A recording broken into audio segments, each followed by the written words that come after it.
Hello everyone, very good evening to all and welcome to physics academy. फटाफट से video को like और share कर दीजिए और चैनल को सब्सक्राइब कर दीजिए और हमें हमारे रिवॉल्यूशन में सपोर्ट कीजिए।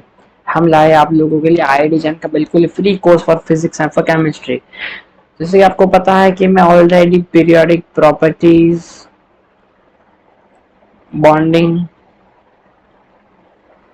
और एटॉमिक स्ट्रक्चर, है ना, ये तीन टॉपिक्स मैं कंप्लीट कर चुका हूँ। ठीक है, बिल्कुल कंप्लीट कर चुका हूँ। अब जो है आने वाला टॉपिक जो मैंने आपको बताया, जैसे कि केमिकल इक्विलिब्रियम रहने वाला है। ठीक है, तो अगले टॉपिक, इससे पहले जो नॉन सब्सक्राइबर्स है वो प्लीज प्लीज चैनल को ना सब्सक्राइब कर दीजिए, प्लीज चैनल को सब्सक्राइब कर दे। ठीक है, चलिए तो बढ़ते हैं आज के हमारे लेक्चर की तरफ। केमिकल इक्विलिब्रियम का लेक्चर नंबर 1 आज से हमारा केमिकल इक्विलिब्रियम शुरू हो रहा है। मैंने आपको जैसे कि बताया था कि मंडे से आपका केमिकल इक्विलिब्रियम का क्लास आ जाएगा। कुछ इश्यू की वजह से सैटरडे को क्लास अपलोड नहीं हुई थी और संडे को हो गई थी। आप लोगों ने केमिकल बॉन्डिंग की लास्ट क्लास देख ली होगी। ठीक है, चलिए तो आज की जो क्लास है केमिकल इक्विलिब्रियम पे शुरू करते हैं। ठीक है, देखिए इक्विलिब्रियम क्या है। सबसे पहले तो कोई भी रिएक्शन जब होती है, जब कोई भी रिएक्शन ए से बी तक हम ऐसे लिखते हैं, तो सबसे पहले सवाल यहाँ पे पैदा होता है, खड़ा होता है कि ये रिएक्शन क्या कंप्लीट होगी, क्या ये रिएक्शन कंप्लीट होगी।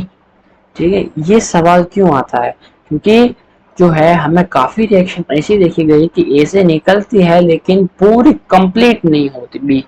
ठीक है, मान लो कि अगर हमने 10 मोल्स ऑफ ए लिया है तो ये कंप्लीट 10, अब जितना दोनों का स्टोइकियोमेट्री 1 है, ठीक है, तो 10 मोल्स ऑफ ए लिया है तो 10 मोल्स ऑफ बी बनना चाहिए, लेकिन ऐसा हमें कंप्लीट देखने को नहीं मिलता।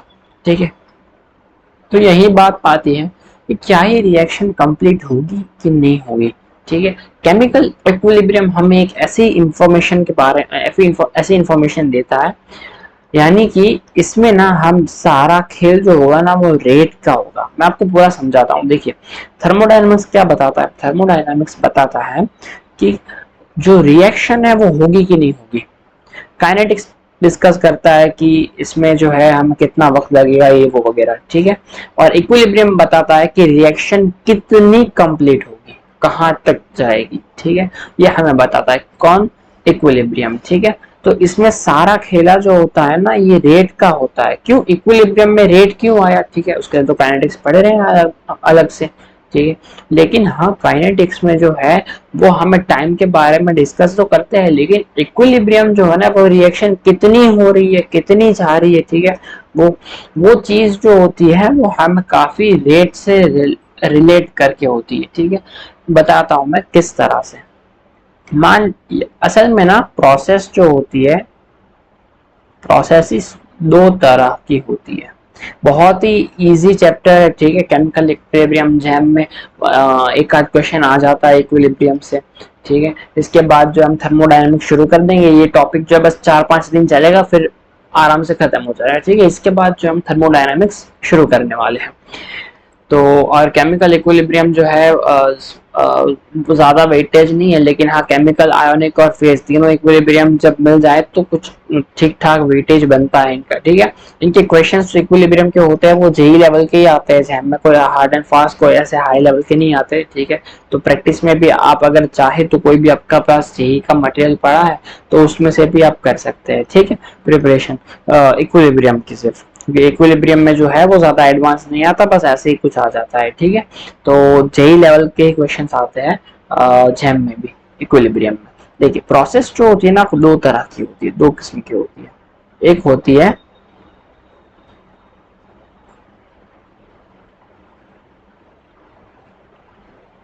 इरिवर्सिबल प्रोसेस और एक होती है जो होती है रिवर्सिबल प्रोसेस। एक बकेट ले लीजिए पानी की,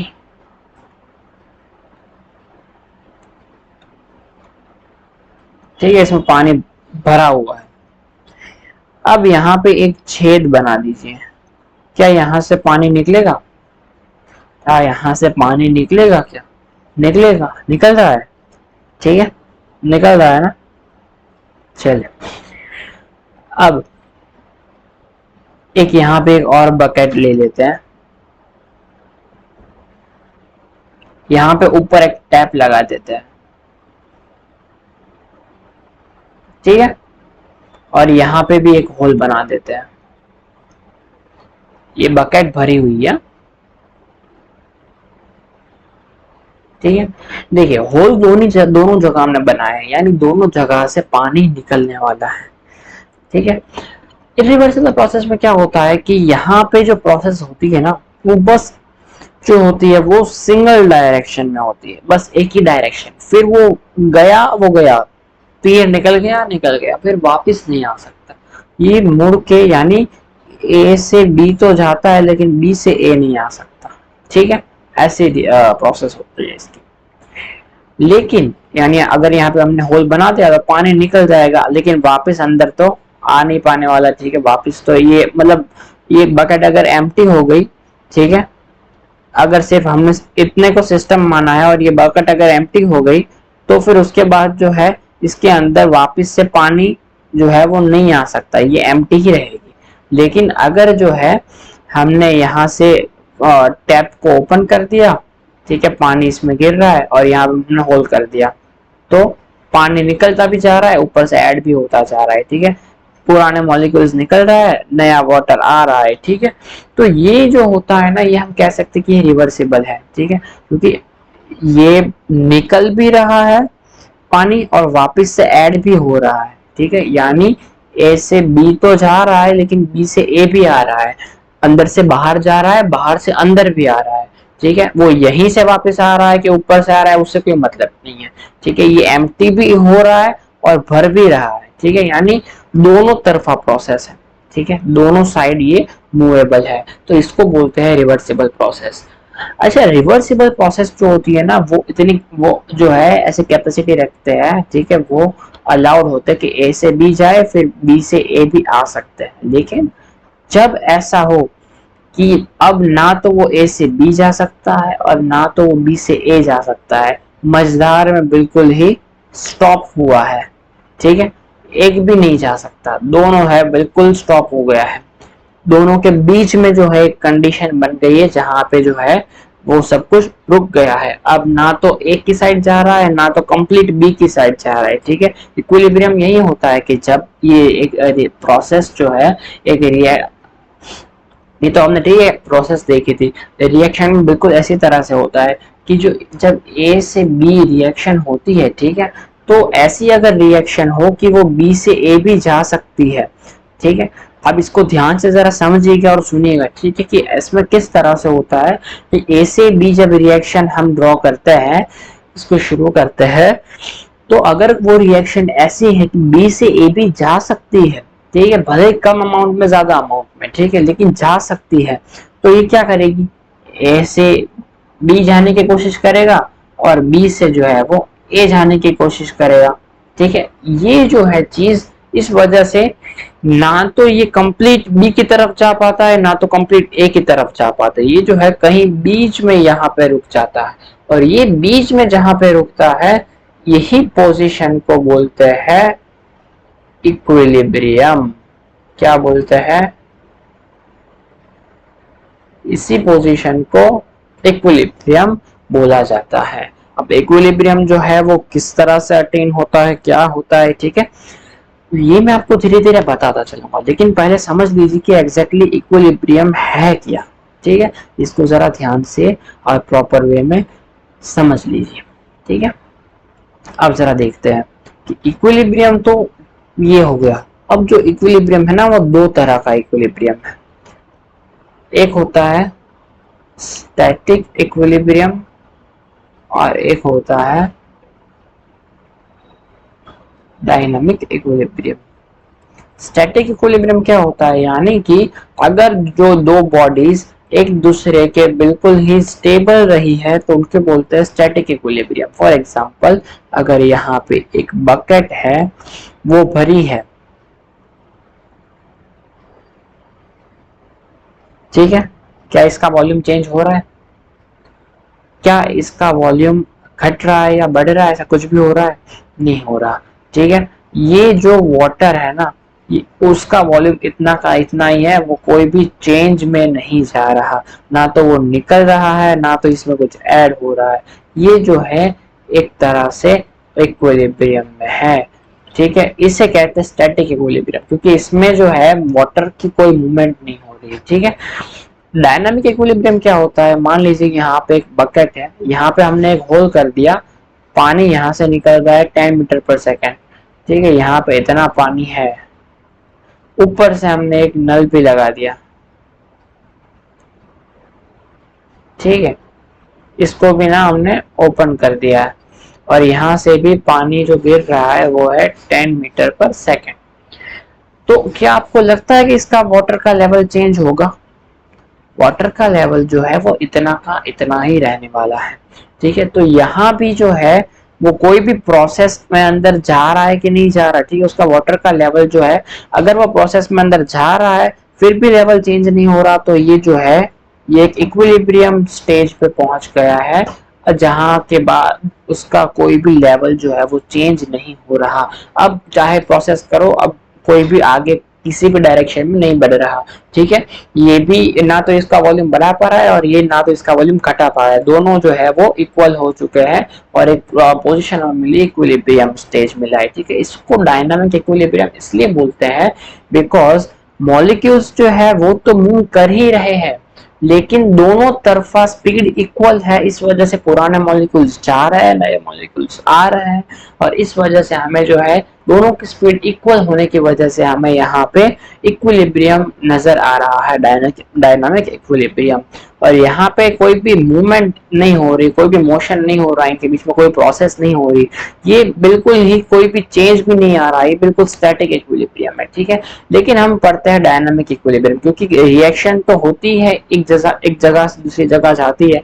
ठीक है। रिएक्शन में पढ़ना है तो हमें रिएक्शन में तो केमिकल इक्विलिब्रियम पढ़ेंगे, लेकिन हमने ये चीज देखी कि अगर टैप वाटर का स्पीड जो है उसका और होल का, दोनों का स्पीड अगर सेम हो रहा है, तो ना तो ऐड हो रहा है वाटर और ना ही वाटर रिमूव हो रहा है, जो पोजीशन है उसी में रुक रहा है। इसका मतलब ये है कि वो एक इक्विलिब्रियम स्टेज में है, और प्रोसेस तो हो रही है, इसका मतलब कि वो डायनामिक इक्विलिब्रियम में है। ठीक है। आई होप आपको समझ में आ गया होगा। तो अब इसी से एक बात को समझिए कि ये इक्विलिब्रियम कैसे अटेन हो रहा है। यानी कि मानिए कि ए से बी जा रहा है और बी से ए आ रहा है। ठीक है। अब जरा इसको ध्यान से देखिएगा कि ए से बी जा रहा है और बी से ए आ रहा है, तो अगर ए से बी जाने का और बी से ए आने का दोनों का रेट इक्वल हो जाए, तो ना तो ए से बी जा पाएगा और ना ही बी से ए आ पाएगा। दोनों का रेट इक्वल अगर हो जाए तो ये कहीं ना कहीं रुक जाएगा। ठीक है। यानी इसका मतलब क्या है कि rate of reactant is equals to rate of product. Simple सी, बहुत आसान सी और बहुत इंपॉर्टेंट सी बात है बस, कि दोनों का अगर रेट इक्वल हो जाएगा तो यही जो है वो है कंडीशन ऑफ इक्विलिब्रियम। ठीक है। बहुत आसान सी बात है, बहुत सिंपल सी बात है। ठीक है। अब आप सोचोगे तो फिर इसको शुरू ही नहीं होना चाहिए ना। ठीक है। रेट दोनों का इक्वल कर दो, फिर शुरू ही नहीं होना चाहिए इसको। शुरू कैसे हुआ? ठीक है। असल में हम यहीं पे मान लेते हैं ना कि दोनों का रेट इक्वल है, लेकिन ऐसे हमारे मानने से थोड़ी ना रेट इक्वल हो जाएगा। ठीक है। असल में क्या होता है कि आपको पता है कि पहले हम स्टेट ऑफ डायनामिक इक्विलिब्रियम के बारे में एक दो चार चीज पढ़ लेते हैं, फिर इसकी ओर मूव करते हैं। ठीक है। अब जरा इसको देखें। When rate of opposing process is equal, ये पहला पॉइंट है। और दूसरा पॉइंट क्या है कि लिख ही देता हूँ यार। when once equilibrium is established,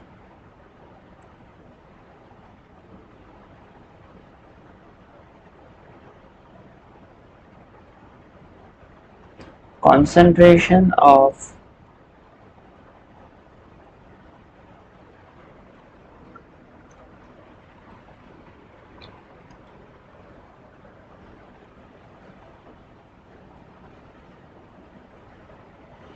species in equilibrium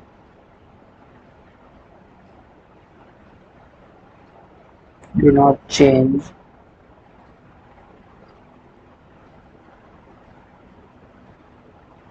till we do not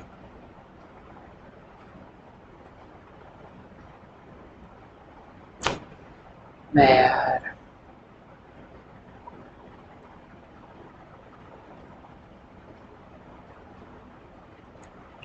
यानी बस ये इतना कह सकता है, इतना कहना चाह रहा है, ठीक है। बाकी की इसमें जो भी बात है, ठीक है, वो मैं आपको जैसे ही आगे आके पढ़ाऊंगा, ठीक, तो आपको आसानी से क्लियर हो जाएगी। बस इसमें इतना क्लियर कर लो कि जो इक्विलिब्रियम जो होता है ना, इक्विलिब्रियम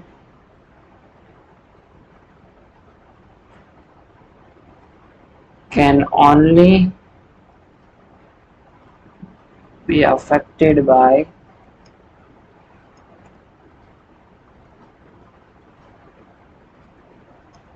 टेम्परेचर, यानी कि टेम्परेचर से ही इक्विलिब्रियम जो है वो डिस्टर्ब हो सकता है, ठीक है। एक दो तीन चीज और लिख लो कि इक्विलिब्रियम जो है वो ना तो अमाउंट, ना ही लेवल, और ना ही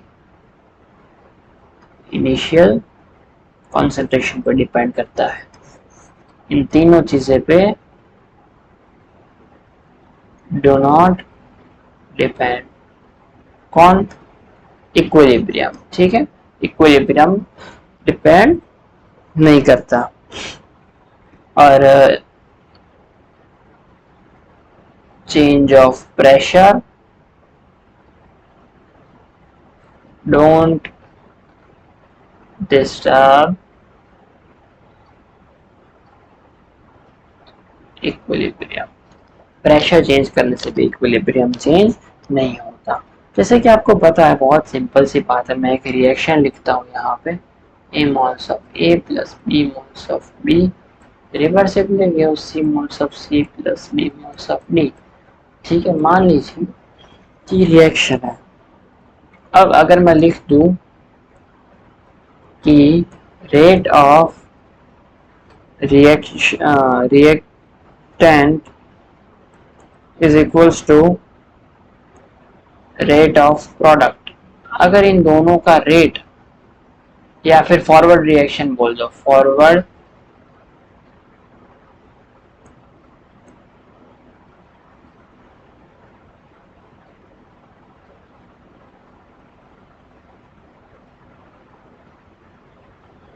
और इसको बोल दो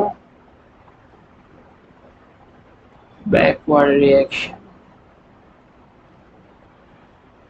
ठीक है। अगर दोनों इक्वल हो जाए, ठीक है, यानी अगर यहाँ से बनना शुरू हुआ, ठीक है, अब कहीं बीच में कहीं पहुंचे और दोनों का रेट इक्वल हो गया, उस वक्त जो होगा इनका इक्विलिब्रियम हमें मिल जाएगा। अब आपको पता है कि रेट ऑफ रिएक्शन क्या होता है। आपको जब मैं काइनेटिक्स पढ़ाऊंगा तब मैं आपको बताऊंगा रेट ऑफ रिएक्शन जो होता है ना, वो रेट कांस्टेंट इनटू जो रिएक्टेंट साइड में जो होते हैं सबस्ट्रेट जो होते हैं, जिन पे वो डिपेंड करता है, जिन पे जो है जो रेट डिटरमाइनिंग स्टेप होता है, उनके रिएक्टेंट्स पे जो होती है रेट डिपेंड करती है, ठीक है। छोटी सी बात तो पता होगी, लेकिन फिर भी मैकेनिक्स में आपको अच्छे से पढ़ाऊंगा इसको, और इनके पावर में जो इनका स्टोइकियोमेट्री हो वो, ठीक है। तो ये होती है रेट ऑफ रिएक्शंस, यानी एक तो ये होती है रेट ऑफ रिएक्शन, ठीक है, ये कौन सी हो गई, फॉरवर्ड रिएक्शन हो गई। अगर मैं बैकवर्ड रिएक्शन की बात करूं तो क्या होगा, अब बैकवर्ड रिएक्शन होगी तो ये रिएक्टेंट बन जाएगा, तो K इंटू, अब आप सोचोगे यार ये तो तभी ले सकते हैं जब एलिमेंट्री रिएक्शन हो, लेकिन केमिकल इक्विलिब्रियम में हम एक चीज मान लेते हैं कि जब भी, ठीक है, एलिमेंट्री रिएक्शन होने वाली है, जब भी रिएक्शन एलिमेंट्री होगी तब अरे सॉरी, जब भी हम केमिकल इक्विलिब्रियम पढ़ेंगे तो ये केमिकल इक्विलिब्रियम में हम ये मान के चलते हैं कि जो भी रिएक्शन के बारे में हम चर्चा कर रहे हैं वो रिएक्शन कितनी हो रही है वगैरह, ठीक है, उसमें वो जो रिएक्शन होगी उसको हम एलिमेंट्री मान के ही चलेंगे, यानी हम एलिमेंट्री रिएक्शंस की ही चर्चा करेंगे, ठीक है, समझ में आ गया, ठीक है। तो ये होता है रेट ऑफ रिएक्शंस फॉरवर्ड, ये सिर्फ एलिमेंट्री रिएक्शन के लिए लिखा जाता है, ठीक है, मैं काइनेटिक्स में पढ़ाऊंगा, और केमिकल इक्विलिब्रियम में मान लेते हैं कि जो भी रिएक्शन पढ़ रहे हैं वो सारी ही एलिमेंट्री रिएक्शन है। तो अब जरा देखिए, फॉरवर्ड रिएक्शन और बैकवर्ड रिएक्शन दोनों को इक्वल कर दो जरा, इसका अच्छा एक बात और समझिए, ठीक है, कि फॉरवर्ड रिएक्शन का rate concentration of A into concentration of B पे डिपेंड कर रहा है, ठीक है, इसीलिए अब समझ में आया कि अगर हम जीरो से ही अगर मान ले कि चले ना यहीं पे हम दोनों का रेट इक्वल कर देते तो ऐसा नहीं होता ना, zero time T equal to zero पे अगर आप देखोगे तो ये भी जीरो होगा, अच्छा सॉरी ये दोनों तो पूरे पूरे ऐसे के हैं और ये दोनों ही जीरो है, तो यानी बैकवर्ड का तो कोई रेट है ही नहीं, फॉरवर्ड का ही रेट है जो है वो, तो यानी कि रिएक्शन आगे आगे मूव करना शुरू कर देगी, ठीक है। तो अब जरा एक चीज देखिए कि यहाँ पे जैसे ही ये आगे मूव करना शुरू करेगी तो इसकी तो रेट कम होगी, ठीक है, क्यों, क्योंकि कंसंट्रेशन कम हो रहा होगा, तो कंसंट्रेशन कम होगा तो रेट भी कम होती जाएगी, और बैकवर्ड जब यहाँ पे कंसंट्रेशन बढ़ेगा तो इसकी बढ़ती जाएगी, यानी बीच में कहीं ऐसा पॉइंट आएगा जहां पे दोनों का जो रेट है वो बिल्कुल ही इक्वल हो जाएगा, कंसंट्रेशन से कोई लेना देना नहीं है, ठीक है, कंसंट्रेशन इक्वल हुई जरूरी नहीं है, इस स्टेट से इस स्टेट में जाने वाली जो नॉर्मल जो रेट होगी, ठीक है, वो इस पे भी डिपेंड करता है ना, फॉरवर्ड रिएक्शन का रेट कांस्टेंट डिफरेंट हो सकता है, बैकवर्ड रिएक्शन का रेट कांस्टेंट डिफरेंट हो सकता है, ठीक है, दोनों का रेट कांस्टेंट डिफरेंट हो सकता है, फिर उसके अलावा जो है इसको के एफ मान लेते हैं, इसको के बी मान लेते हैं, ठीक है, फिर इनके जो है कोएफिशिएंट पावर जो है इनकी ये भी डिफरेंट डिफरेंट हो सकती है, यानी यहाँ पे जो है वो कॉन्सेंट्रेशन पे ऑब्वियसली डिपेंड करता है इस तरह से, ठीक है, बाकी इक्विलिब्रियम जो है ना एट द एंड हम ये नहीं कह सकते कि दोनों का कॉन्सेंट्रेशन अगर आधा आधा हो गया यानी 50% पे आके रिएक्शन रुक जाएगी, ऐसा नहीं कह सकते, ठीक है, रेट जो है वो कॉन्सेंट्रेशन पर डिपेंड करता है, लेकिन इक्विलिब्रियम तो तभी एस्टेब्लिश होगा जब दोनों का रेट इक्वल होगा, अब दोनों का रेट इक्वल होगा तो वो सिर्फ ना सिर्फ कॉन्सेंट्रेशन पे तो डिपेंड नहीं करते ना, कॉन्सेंट्रेशन के साथ साथ इक्विलिब्रियम कांस्टेंट पे भी करते हैं, कॉन्सेंट्रेशन डिफरेंट भी तो हो सकता है दोनों का, ठीक है, यानी ये जो बढ़ता है उस हिसाब से ये चीज जिस अमाउंट में घटेगा, ठीक है, ये कुछ और अमाउंट में बढ़ेगा, ठीक है, क्योंकि यहाँ पे तो ये जो होता है सारा मोल्स का मामला होता है, ठीक है, तो आई होप ये सारी बातें आप समझ रहे होंगे। आज ज्यादा नहीं पढ़ते, आज बस इतना ही पढ़ते हैं, केमिकल इक्विलिब्रियम को मैं कल कंटिन्यू करूंगा, एक्चुअली आज थोड़ा जो है मैं ट्रैवलिंग करके आया हूँ तो काफी जो है एनर्जी नहीं मैं पढ़ा पाऊंगा, तो आज थोड़ा इतना ही रखता है कि भाई जब दोनों की रेट इक्वल हो जाएगी तभी इक्विलिब्रियम एस्टेब्लिश करेगा। आगे के लेक्चर में आपको पढ़ाऊंगा कि किस किस तरह से इक्विलिब्रियम जो है वो रेट किस तरह से इक्वल होती है और तरह तरह के दो तरह के इक्विलिब्रियम कांस्टेंट होते हैं, सबके बारे में चर्चा करेंगे, मिलते हैं अगली क्लास में, ठीक है, तब तक टाटा bye bye, see you and take care.